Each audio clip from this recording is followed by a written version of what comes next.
You guys are coming back to Louisville, and that's always exciting. I don't know when the last time you actually played Louisville was. Maybe it was Forecastle or something. It was Forecastle. So you're overdue. I guess. Was that a year ago? It was a year ago, yeah. It was about a year ago. My concept of time is totally scrunched. Well, excited to have you guys back here, especially on a great return record with What Now.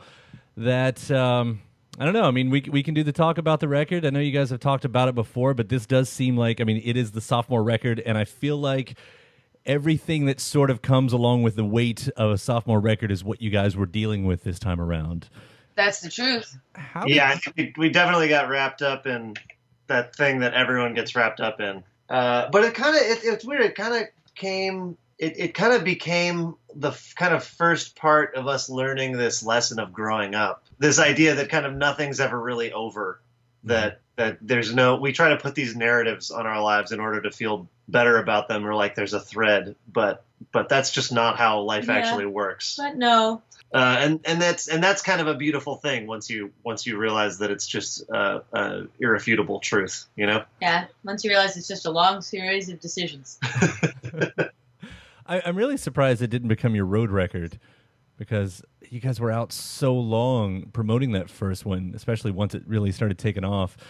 I mean, and I guess in a sense it is your road record, but it's not just songs about staring out the window, which I think a lot of bands can kind of fall into. I think maybe if our band had more guitars and delay pedals in it, then we probably would have written that record, you know? No, I wouldn't have written that record. Or also, like, we've been living like this for collectively, I think we've been living like this for 20 years. Yeah. You know, so, like, our road record would have been 5 records ago. In different bands. Right.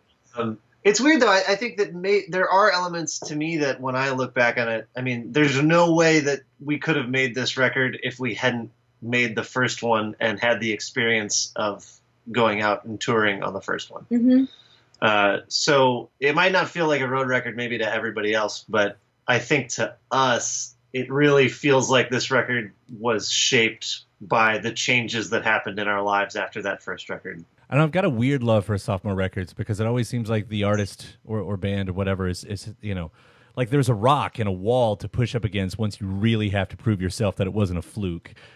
And, even the bands that are like, oh, it was a sophomore slump, it ends up being my favorite record of some of theirs. And not that you guys were slumped in this one. You totally outdid yourself. But I do find that I don't know. There's just something you get this time around that you don't get the first time around. And even as you guys say, it's not like this is actually your second record. I mean, between you guys, there's probably, at least 10 records or something. I don't know. Quite a few, yeah. Yeah. A handful we'd probably rather forget, too. Yeah, not really. I mean, for me, I think I have 2 records. Yeah, I have a lot more than that. You have a lot more than that. Yeah. Well, like records that are yours? Like yours? Well, what's yours? I think a reason we started this band was because we wanted ours. Yeah. Yeah. Well, getting into this record, it's hard to be a radio station and not bring up the song Radio, which ended up being a huge single for us. Yeah. Thanks for playing it. Yeah, thank you so much. Well, no, you guys made it easy. It's a catchy song, and I think that's, I don't know, there's this, what do you call the self-pain that you do, like the flogging? It seems like in radio we love to play songs about, how people hate the radio or radio's broken or something. Mm-hmm. I don't know why that works. Well, we're happy that you let us join the canon of that group of songs. Right. That song, though, that kind of starts to spell it all out, though. That's when we first get, that's our first listen on the record when it came out. And that was, to me, it wasn't so much you guys talking about the radio. That was you guys talking about the pressure going into this record. Did I hear it right? That's exactly right. Mm-hmm. Yeah, that song was mostly written in a conversation that I was having with myself about the pressure and I'm sure the self-inflicted pressure. Yeah, the self-inflicted pressure of trying to succeed and trying to prove it, and judging yourself for trying to play a certain kind of game. I think that there's always kind of 2 versions of yourself in those arguments that you have, where you see a certain thing happening, and then half of you judges the part of the other half of you that wants it. Right. That intro by the way. What you're doing musically in the song so reminds me of an early '80s PSA or a segment on like 3-2-1 Contact. Hey, thanks. I appreciate that. We used Amelia's mom's old Atari reel-to-reel for that. Really? Yeah. So you're kind of right. Yeah. Yeah, that's me like playing it by like pushing on the reel. Back to that theme though too, and I'll pick up a different song here with Slackjawed, which is this beautiful song. It's such a naked song. I mean, that is as bare as you can get without being a cappella, and it's almost a cappella. It feels like. I mean, do you do that live? Does it feel as naked as it feels to me? Yeah. Yeah, it can really not work out. Oh, really? Yeah, we're trying to, because, I mean, recorded sound versus live sound. In a recording, you can be as quiet as you want to be, and you don't need anybody's cooperation. When we're playing shows, granted, we play, like, really energetic shows, and it's been hard to figure out how to play a Slackjaw live, because people just talk through it. Yeah. Well, that's overstating it. I think that, like, it kind of depends. Our nights tend to get split, where some nights we have these, like, beautiful, amazing audiences that are ready to go anywhere with us. And then I think, like a lot of bands, other nights kind of feel like we're the football team at the high school football game. It's a little bit maybe more bombastic and about hanging out than it is about a Yeah. It's hard to sing that, though, when you're feeling like no one's listening to you. Oh, completely. Yeah, completely. Yeah. Yeah. Or like it's kind of our test every night. Right. To see what the evening's actually going to be about if we play it. And don't get me wrong, I love a rager. Like, that's the dream, is to have an energetic show. It's just interesting because Slackjaw's like the lowest of the low notes right on the record, and it's one of my favorite moments on the record, and being able to bring that to the live setting is harder than I was expecting. Well, it's a lot more sensitive to where it's placed in the set than a lot of other songs. Mm-hmm. Like we used to come on an encore with this song we have called Come Down, which is the last song on our first record. And that's kind of in a similar vein. It's, very little is happening. It's almost silence for the beginning of it. And that was the spot. It really worked if we came out and did it as an encore. It worked great. But if you were going to put that song anywhere else in the set, it would be a train wreck, So it's just, I think those moments just tend to be more, they're more vulnerable to how you present them and where they are in context. Right. Like, what would happen if you opened with that song? Oh, I mean, you're speaking my language. I like to come out swinging in the weirdest way, but yeah. Well, we open with sound right now, and that goes pretty well. Yeah, sounds great. Yeah. But like, that's the different sound as an intro.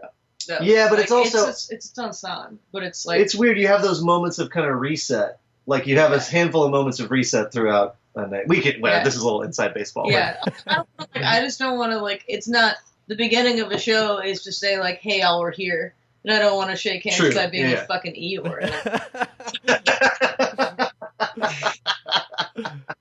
Yeah, totally. Yeah. There are bands like, I don't think I ever saw it happen, but what Cheap Trick would walk out, and for a little while they would play I Want You to Want Me First, as sort of like, first, yeah, if you came for that, you can leave now. Yeah, exactly. And then hopefully they would play She's Tight, like 3 songs in. That's what I would be coming for, and I would be so excited. The other big single on this with Die Young, a very sweet song. I put with a question mark there because it is. From what little I've read about that song there, a song about falling in love, and I thought it's interesting because, if you were, I don't know if it's character based or if it's autobiographical, but if you were actually falling in love, it's falling in love when everything else in the world is falling apart. Yeah. And like, it's amazing that you could get to that point, with everything that's happening. Isn't that natural though? Yeah, I mean that's due to our encoding. Yeah. Everything's terrible. Let me grab onto someone. Yeah. But what a great turn of phrase in that. What's the story about the turn of phrase there? Did that come naturally?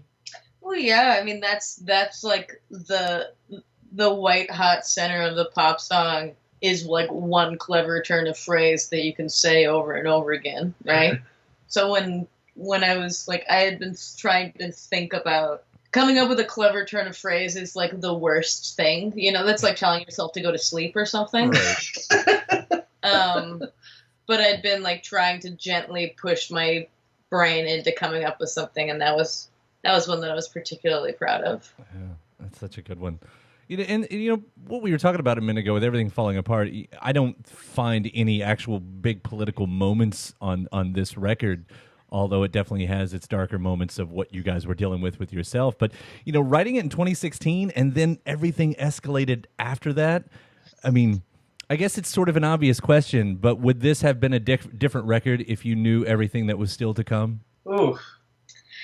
I don't know. Honestly, like, our job as being entertainers has taken on a whole new set of tent poles now that we get to actively go across America and see what it's actively like. Mm-hmm.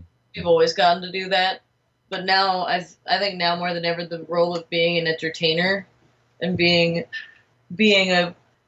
a crux and a resting point for people is more important than it's ever been in my lifetime, I think. Well, yeah, in that way of like providing somebody with the just the ability to freak out in a way that's not panic driven. Yeah. I mean, it's a lot of things have changed, but I don't think, I think the way things turned out has been the natural next step of a horrible thing that had been building forever. When I listen back to our record we made, I hear us both filled with anxiety for a lot of reasons. But, I wouldn't say it's like totally a political record, but I think another big part of our job is to kind of, distill our emotional reality and concentrate it into songs. Mm-hmm. And so even though we aren't an overtly political band in our music, I think I've always been a band. One of our, mission statements was to make music that doesn't shy away from how complicated being an emotional human being is. Mm-hmm.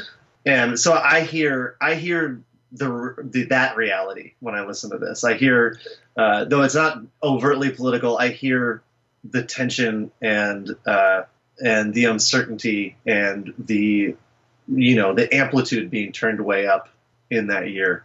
I feel like, you were just talking about Radio and Slackjaw. I mean, could there be two more dynamically different songs? Mm-hmm. And to me, they both make complete sense on this record. If you compare that to our first record, which was the space and the loud were a little closer together, and here it feels like the loud is even louder and the space is like a giant empty canyon. And I think that's how at least I felt for a lot of that year that was building up to that. Mm-hmm. Right. Well, I love what your anxieties have done musically. Hey, thanks. I appreciate that, guys.